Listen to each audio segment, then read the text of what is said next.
Hey, what's up, everybody? BDF 44 coming at you another video. All right, so I was just talking to my sister, man, feeling really good about speaking with Diane. Shout out to Diane, my lovely sister who called me with just positive energy, man, who I don't think she really knows what I'm going through. That's the beautiful thing about the timing of it. I hadn't spoken to her in a while. I've sent texts and she sent texts back to me on holidays, but we don't really speak like we want to. And you know, for me, over the years, it's just like everyone else. I just let my mental health keep me away from people I love very much, people that have warm energy and love for me. I tell you, I've never had a bad moment with Diane in my life. You would think I would want to be talking to her every day, all day, but the reality is it's just not my nature to really reach out. It's like it ain't my nature to walk down the street. But sure enough, while I'm on this walk of faith, more or less, my beautiful sister calls me up with just warm energy, just wanted to hear my voice. You know what I mean? It's like, that's the type of comfort we've been talking about. That's the type of comfort we've been talking about. I don't think nobody told her what I was going through, because I don't think anybody on my family, that side, really know, except for Brianna. You know, maybe Bree might have said something, you know, but like, I just know that my family got my back. I want people to know that I have a great family, despite being alone in the house all this time. You see me alone, all that.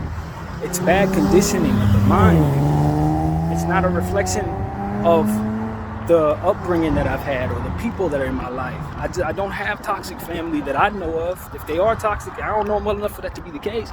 Never seen nobody do nothing that would make me want to stay away. And that's what I want people to understand. I'm lucky because I come from a stock of good people. People with good hearts, people who love their kids, love their family. I was outside of that, unfortunately, because I was just living with my mother, but my dad's side of the family, they're close. And it makes me happy to see them close. It makes me happy to know they grew up with one another. And it means a lot to me that you all know that I have a whole lot of unconditional love for the people on my mother and father's side of the family. And I try not to burden them. And I try not to be somebody who they would think is somebody who's only come around when things, you know, when he needs something. But I tell you, I need something. And it ain't money necessarily from that side of the family. Just, I love them, you know. And when you're going through the hardest of times, it's an amazing thing when you gotta have people reach out to you that you may not have spoken to, but they just want to give you the energy they have for you. So I just want to tell everybody how dope that is, and to be that person for somebody else so you can have them sing your praises like I'm singing Diane's, you know. Seriously, it's the type of example that I'm trying to help everybody see on this channel. You want to be remembered for being kind, for being sweet, for being your best self, whatever your version of that is. Loyal, true, down, whatever it is, man. You want to be known for having the best of energy, because that's what's going to garner the best of attention for your name and for the people that love you. That's going to make it so that they're safer when they walk the street in places you've been. In theory, hopefully, but that's what the type of energy you hope to put out will give to you, and it's much more likely to do that than anything otherwise. So that's what I share with you guys, man. And I hope, man, during this process, one of the things I was telling my boy T was, my voice means something to me, man. When I'm on this channel talking to you guys and my image, and I'm telling y'all I'm struggling with something, I want you guys to see me trying to do better. It means a lot to me that you don't see me just down and that's it. I told you I was bound in the house. You know what I mean? Felt like I was bound in the house to do certain things that were important to me. Fell apart. Okay. Now what? Let's get up and react to what's it. Let's see the sunshine another day. That's what. I ain't never seen a situation, no situation, that will keep the sunshine from shining tomorrow. Nothing. The worst of everything, including that, you're still going to be able to walk down the street like I'm doing right now and decompress. Whatever it is. If you're free enough to do so, and that's another reason why I'm out here.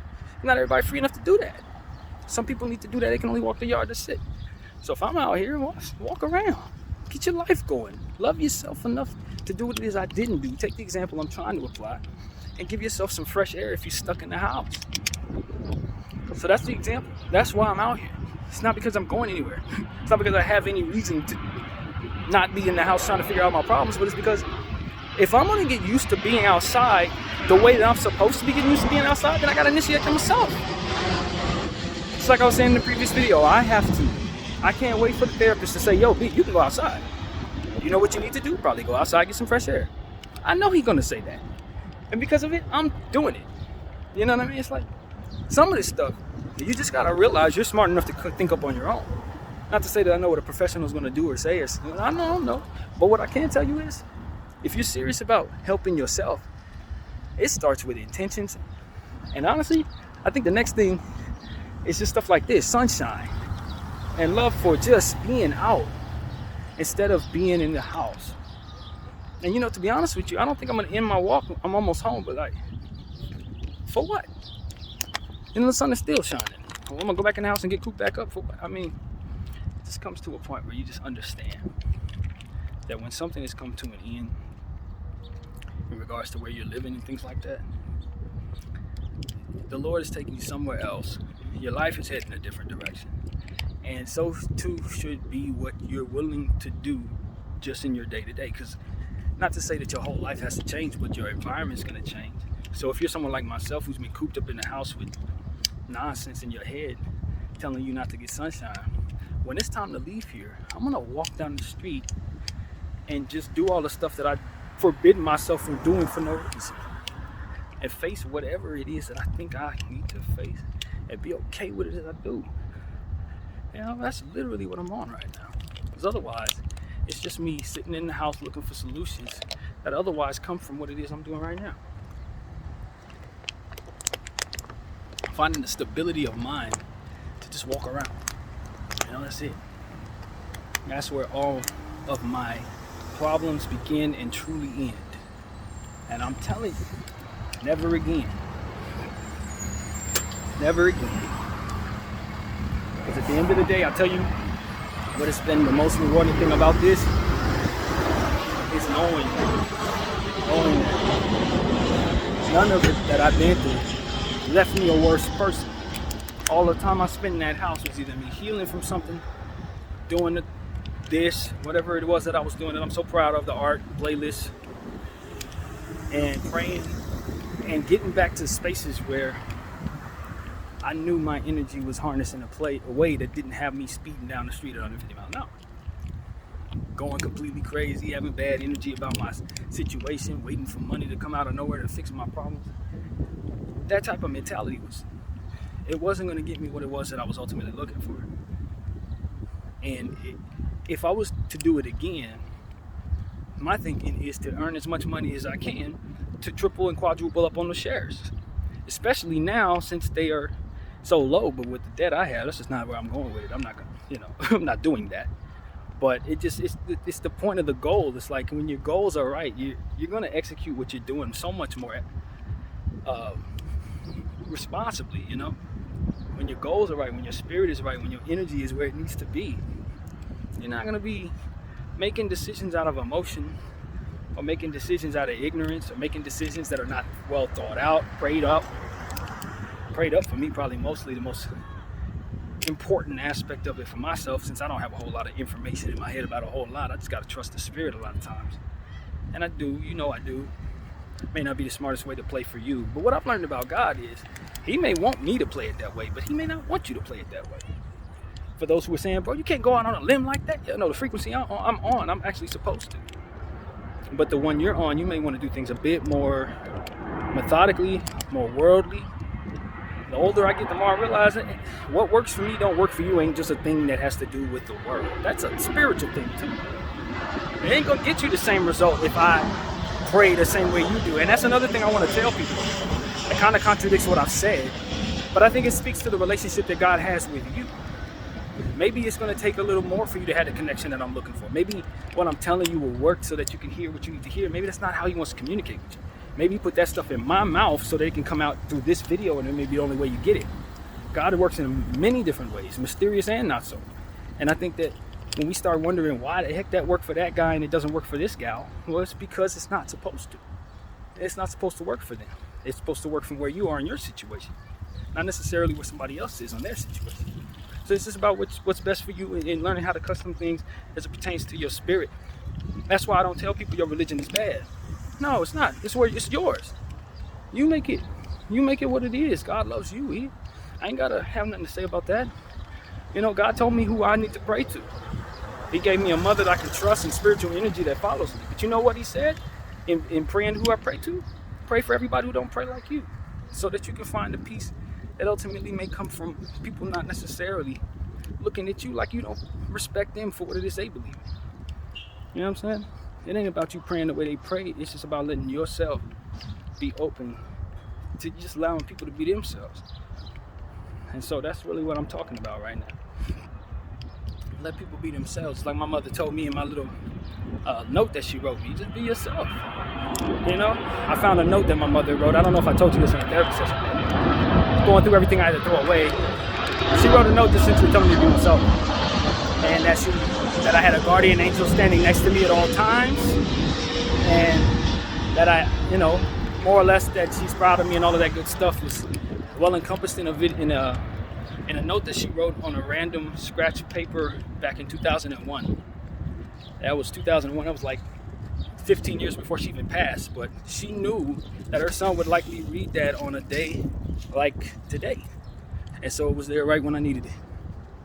And that's what I'm really thankful for, that she thought of those type of things. I remember her writing letters like that. And she would show them to me and then say, I'm going to put this somewhere and you're going to see it again. She probably showed me that one too. But she said, you're going to see it when you need it. And sure enough, opening up those things, I found it. Opening up everything I had to open up. It was like, boom, on the first page, there it was. And so it's like, man, that's the anointing that she's talking about. It's just trusting that who you are is good enough. And here's another one that people ain't going to like. Maybe who you are means that you're going to have characteristics of somebody else. Maybe who you are is going to make it so that you want to get plastic surgery to look like somebody else. We can't fathom that because we shun people for trying to be like anybody else. But the reality is that may be the algorithm they on. That might be the frequency they on. Their natural self is a chameleon. Their natural self is the epitome of being able to duplicate somebody else's image with their own. I mean, like, when you get to a point where you're really open-minded about what's best for your spirit and accepting people for who they are and maybe who they're not, or whatever they feel for themselves, and you find yourself looking up and saying, that's just them, man. Like, it ain't me. I'm not like that, but, I occupy my space. I'm who I need to be. That's it. I ain't got to tell them they not cool or they don't pray right or that they ain't loving right or whatever. What that got to do with me? What does that have to do with empowering me to feel better about walking down the street? And that's what it comes down to for people like myself. It's like, how does that help me feel better about what it is I need to do? If it don't, then it ain't helpful. It's the same way I feel about my own therapy sessions when I'm talking negatively. If it ain't helpful, let it go. Because when you're going through the hardest of times, what you don't need is even the slightest bit of lack of faith or the slightest bit of doubt. I was talking to my homegirl Kay this morning. She was giving me the worldly worry. You got real problems. You got a little bit of time left. Loved ones are concerned. But it's like, when you get in these situations, the only thing that's going to truly get you out of these situations is thinking the opposite of that.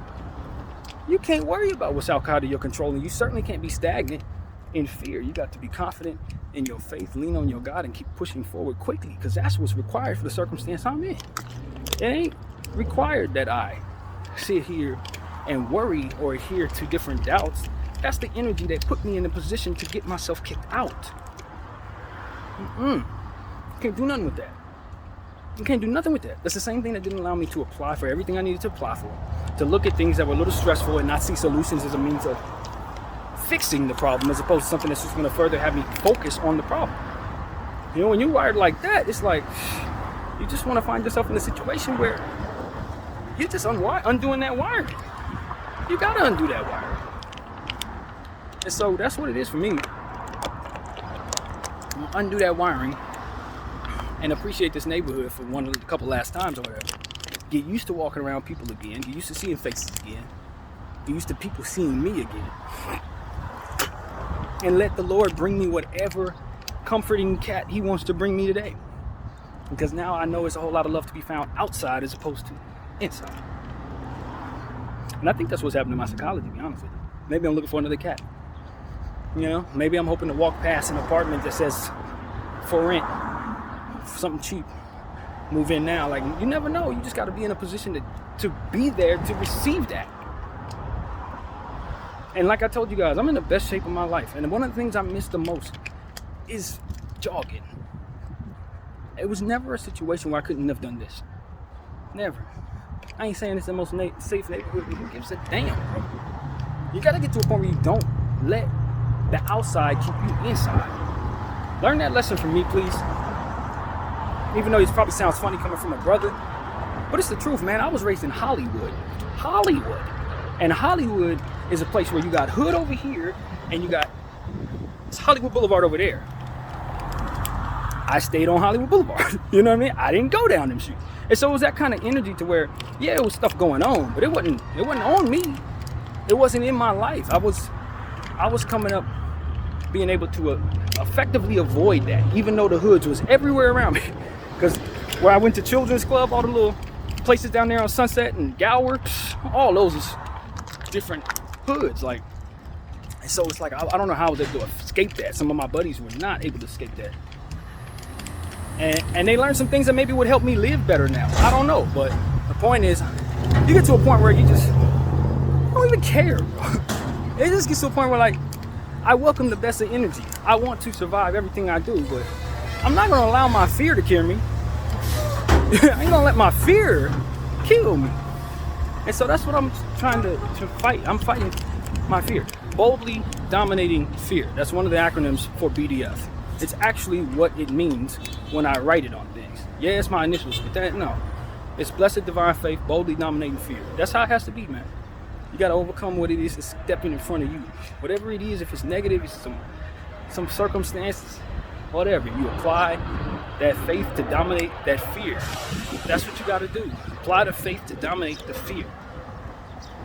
And in doing so, you will find solutions possibly out of nowhere, just simply because your energy will attract it.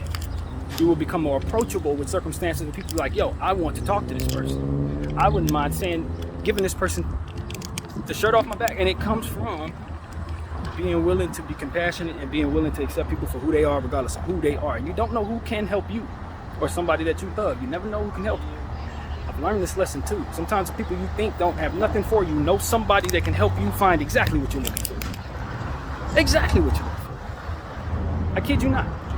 Sometimes it don't take nothing but just meeting the right person at the right time and your situation change immediately. That's all it takes. And so sometimes I just tell people, I don't care where your walk of life is, what you've been through, it don't matter, man. You can change your situation quick. You can change your situation quickly just by believing in something a little bit greater than yourself and letting it just have a couple seconds of your time in a day. I'm telling you, it don't take much. A lot of people think they gotta go to church, gotta do that. Nah, just think about it. Just think, God, are you here? All right, cool, that's it. Tomorrow, you still here? Yeah, good. All right, good. I promise you it ain't deeper than that. Because it don't take much for him to bless people. He don't require so much. He really don't. It's man that acquires so much. Give me money and that's, nah. He wants us to share first fruits. That's something I learned a lot about as a young person. First fruits, paying, tithing. These things help us because they allow us to be unselfish with what it is that we earn and work for a living. It's a reminder that your God is not your money. That's all that really is about it, as far as I can tell, while simultaneously helping the community, your church or whatever. But the most important thing is to be giving of what it is that you work so hard to receive, so that you remember that you're not working to make money, you're working to live, and God is the creator of that life. You know, and so as I think about these things, like, I want to share, but I don't want to be taking a ride, or, you know, I don't want to be in a space where I'm going to a church and all they talking about is money. But to understand why it's okay to share, why it's okay to tithe, why it's okay to break bread, and to understand that tithing comes when you give somebody something. It ain't got to be the church necessarily. You give somebody $5 on the street, you've tithed, because the reality is you're giving that money to God in respect for what it takes to truly overcome whatever what may. Because you know that job is afforded to you, or that money-making process is afforded to you in ways where a lot of people are not. So God wanted to see you give something to somebody. That's it. That's all He want to see. Give something to somebody. And it most definitely can be the church. It most definitely can be your community. It can most definitely be your friends. What that you give is really what it's about. So I'm not asking for nothing right now, but I am telling you guys that that's what I think of tithing. I wrestled with it a lot as a youngster. You know, it's the Lord is coercing us into good energy. Once you give, you deserve something good back. But just like when you do all kinds of dumb stuff that we ain't got no business doing with bad energy, bad stuff comes with that. Ta-da! And so if somebody's trying to coerce you into good energy, they're going to ask you to give to others. Maybe not to them, you know what I mean? But they're going to ask you to be a giver so that they can coerce you into deserving what givers receive, which is more, some, anything. And why? Because they're willing to give to others, so it's never going to stay in their possession. That's the beauty of unselfishness. We all get some. That's why I always tell y'all to pray for everybody, because we're all going to get touched by that prayer. If I tell you to pray for me and only praying for me, that's it. God can't do a whole lot for that. Once I tell you to pray for everybody, man, he can be everywhere at any time. And that's the beauty of the circumstance. So that's what he put in my heart during these difficult times. Man, I ain't giving up on nothing. I ain't giving up on life, ain't giving up on nothing. You know why? Because God ain't gave up on me. I'm gonna give up for it. You know, especially if there's another sunshine tomorrow morning. All right, I gotta find myself some shelter. Cool, find some shelter, get up, get right back to it. Today's the day you're gonna meet somebody special. It's gonna change your life. Today's the day you're gonna get what you need. That's it. Not today. Okay, we'll go tomorrow. You here? Still here, God? Yep. All right, we're good. That's all I need. Just a little bit from you. Not much. And at this point, it's like you just want to make damn sure that everybody that hears this is what I'm thinking, understands that I really believe it, man. I'm not blowing smoke. I don't think I'm no kind of prophet or nothing. I just know what good energy comes from, man. I know. And at the end of the day, it comes from people believing, absolutely believing that it's just worth it to keep going. That's where it starts. It's worth it. You know, and when you keep going, you often find that you help others keep going. They see you do it, they don't quit. And if they don't quit, you don't know what they can become because they didn't quit. So what I also try to share with people in other ways is like, you don't know what degree of separation you are from something good. I told y'all was maybe a degree of separation from something bad in regards to turning a child into a monster like a Stalin or a Hitler, just because you find yourself in a position to deserve revenge. I deserve revenge. I'm gonna spin the block. Okay, but you're gonna do that in front of somebody whose brain ain't wired for that, etc., etc. Well, the good things are the same way. The same way. Because you're gonna find yourself in a position to do the right thing for the right person, and you never know what you're gonna inspire them to become. You may not be able to see what you're doing. You may not know what you're inspiring, but I'm telling you, they may hear you say, you can keep going, and turn around and turn themselves into somebody who opens up all kinds of shelters, all types of stuff, get all types of programs going just from them rising, loving themselves enough to be representative in a positive light and be unselfish for others' benefit. And they find themselves in situations where they've turned it around. Completely turned it around. And that's what I'm telling you guys, man. You can turn your situation around. You can be in a space where even though you're going through what you're going through, the worst may be there, you can find a way to deserve all kinds of positive stuff just by trying to be positive yourself in the presence of those circumstances and letting somebody else see that. So that's what I'm trying to do, man. I believe in that. I believe in the degree of separation from good and bad, and why that ultimately should coerce me into trying to be better. That's one of the things that I was thinking about now, and I think it's one of the reasons why I'm making the changes necessary to try to just condition myself a little differently. It's because I started realizing that same thing. When you being in the house, all kinds of mind, all kinds of messed up, not happy or what have you, you find yourself in a situation where you more or less can coerce yourself into being somebody that's not well enough to do what it is that may need to be done. And you should consider not being able to drive for like 2 and 3 years. What if I need to hurry up and get in the car and drive somebody to the hospital? Like, it's just little things that you let yourself become when you don't do things the right way, the godly way. Now, because I've been all kinds of distracted and all kinds of whatever, I'm not as observant enough to see something that I need to see. You know, that kind of, it's like, you get to a point where you start realizing that some of the stuff that you do, if God is trying to coerce you a certain way, or if it's good energy trying to coerce you a certain way, the chances are it's trying to tell you that you have about 3 or 4 different degrees of separation from something else that's important. If you get a spiritual vibe, it's a vibe it may not just be about you. It may be about what's going to happen because of you. And that's why the vibe is so strong. You got to adhere to that. You got to adhere to that. You know what I mean? 'Cause sometimes it's like, we don't know what does come with what. That's what I've been talking about this whole time. We don't really know what come with what we do. But if the spirit is telling you, yo, move now, then moving now could be the difference between all kinds of different stuff that you cannot see. So that's why I appreciate my sister calling me. When she got that feeling to call her brother, she just got that feeling. And it was so important that I hear from her at that exact moment. And you know, it's funny because I got a job that way. I remember one day I was stressing just like I am right now. Same type of thing, looking for work. Was gonna take over my apartment, all that stuff for the first time. Mom was moving out, gonna move in where my aunt was, all that stuff. Because my aunt had just passed, so my mom was gonna take over the spot in Inglewood, and I ended up taking it over later. But nevertheless, it was like, I'm gonna stay in Hollywood, I wanna stay where I'm at. And I'm gonna try to find a job, even though I've never lived on my own, I don't have a job, but I'm gonna take over the rent somehow. And sure enough, I went on the trip. Like I was telling you guys earlier, go on the train. And while I was on the train listening to music, my boy Q called. He told me that his wife was going to be leaving the job she was at and that they had some openings. Before she leaves, she could probably slide me in there. And that's what it was. I got that phone call while I was out. I probably should have been in the house looking for work, but instead the opportunity came to me because I went out on faith and just tried to be somewhere else other than in the place that had me all messed up. And to think that I didn't think of that at any given time during this process, but it's like, I let myself get worked. I let myself stay alone too long. I let myself not be around my friends enough. That's the truth. You get to a point where you don't allow yourself to be around people that can remind you which way is up and down. That's what ended up happening. That was the difference. In those days, I would go out every Friday. Even though I'd be isolated Monday through Thursday doing nothing, on a Friday night, I always end up getting out there, hanging out. If it's a Wednesday, I mean, it was ridiculous. My conditioning as a young person is even worse than it was now in some ways, but I think that's the point. You just know that. You know that you have to go ahead and fight that. You know that the conditioning is long-standing, 38 years. It ain't easy for people to change when you're as old as me.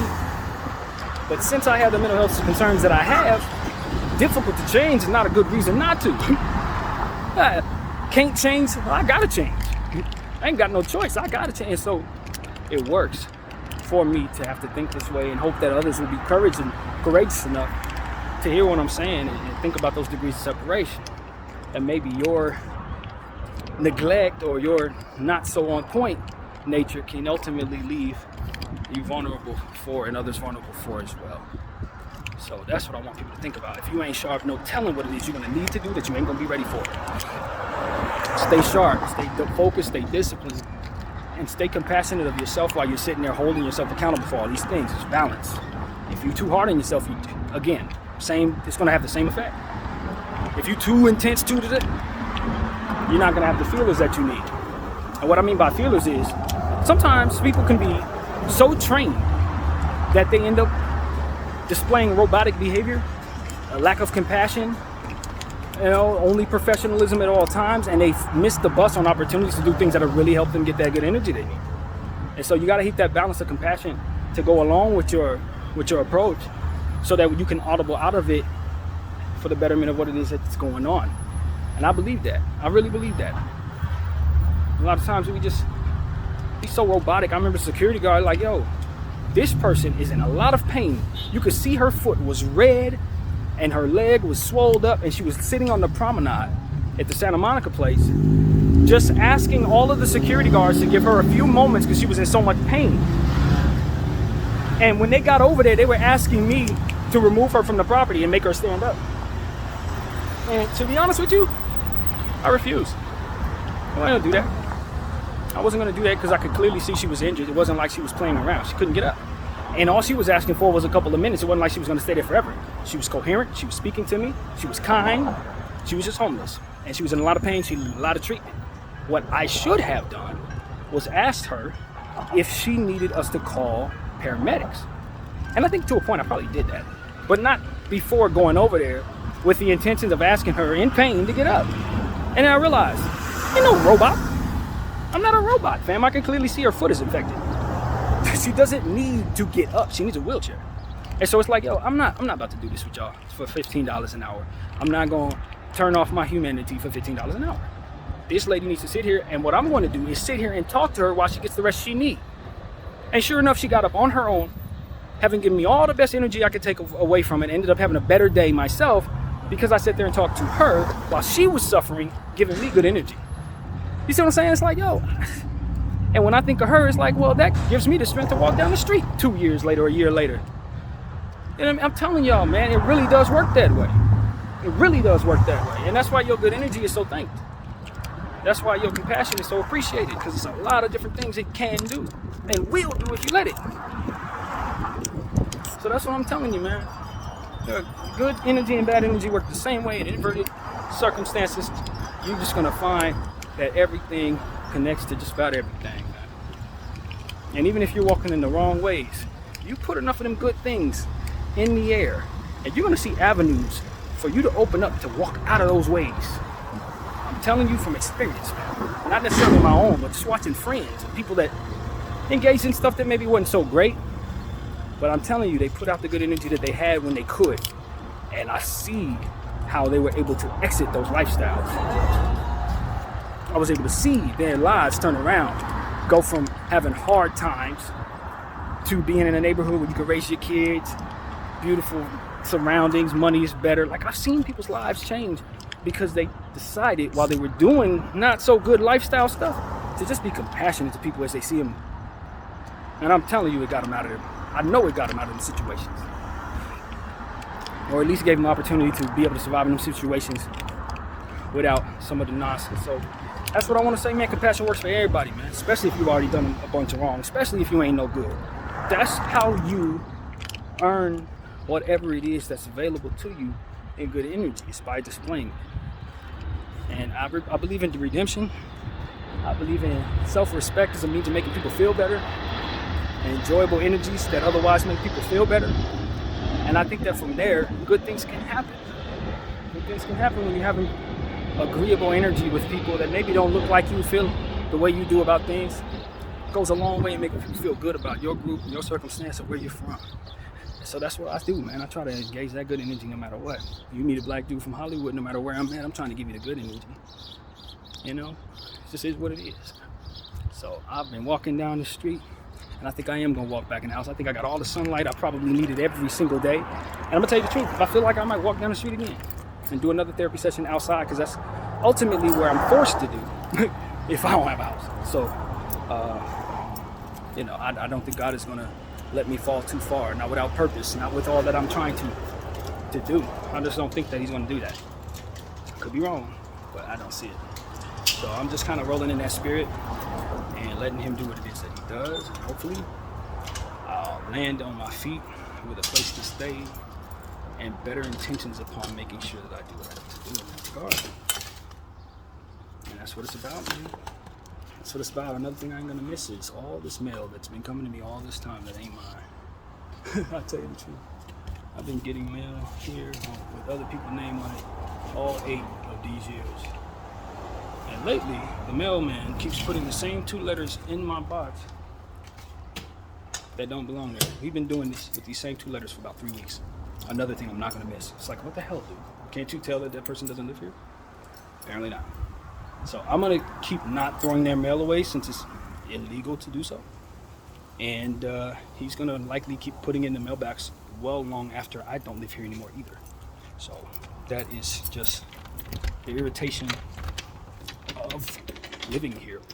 Having that type of thing happen gets a little crazy. But that has been the tug of war I've had with the mailman. So that is really what it is, man. Like I said, a lot of the stuff that's been going on in this place, some of the unnecessary struggling that I've been going through, it really has been completely unnecessary. Now, I told you guys, there have been times where I didn't walk down the street to get food that I really wanted because I was afraid to do what I just got to doing right now. And that wasn't very long ago. That was probably about 8 days ago. So that's what I want people to understand. It's like, you can change. Today's the first day of change for me. Now I'm going to try to walk down the street every day like that for no reason until it's time for me to leave this place, because I know that's what's going to get me healthy enough to do everything else that I ultimately want to do, including going to get some help, including getting on the bus to do so. Because understand, that's really what it was. I just didn't want to get on the bus. It's not expensive to do anything. You just don't want to walk down the street. And so You don't have to be that way no more, Bernard. And that's what I'm telling myself. What was meant to happen in this place from the time you were here happened, and now it's time to move on to something different. And you're gonna have a lot more sunshine in that place and a lot more reasons to praise God without these struggles in place that came with the mindset you were married to before today. So once again, I want to send loving energy to all of y'all, especially my sister Diane, who really helped my day in so many different ways just by calling her brother. And that's what it is, man. I'm very thankful. I want everybody to know that I'm still intent on meeting this deadline, because I ain't gonna be here when the sheriffs get here. But for now, I think I'm gonna listen to this therapy session, gain some strength from it, and just appreciate the sunshine that I just received. Probably give me a shower, since I walked down the street for a good 35-40 minutes, however long it was. So yeah, man, beautiful day to everybody. Thank you for watching BDF 44, and I'm out.